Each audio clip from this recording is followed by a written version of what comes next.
بس أنا بتكلم عن تعنيف العيال، وما بتكلم عن الاكستريم اللي هو الضرب، ولا الامهات اللي يعني يعانون، يعني ربي يشفي الجميع يعني من المشاكل النفسيه الاكستريم اللي هم مراوين، لانها طبعا هي حالات فرديه ما نقدر نعممها. بس انا بتكلم اللي هو يعني نشوفها كثير جدا للاسف، اللي هي التعنيف اللفظي.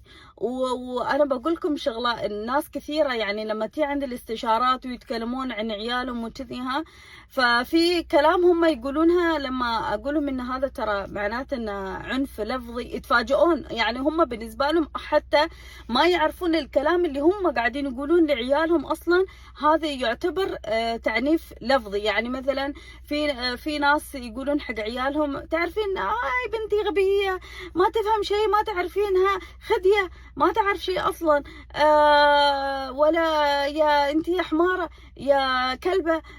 سامحوني يعني على الالفاظ، بس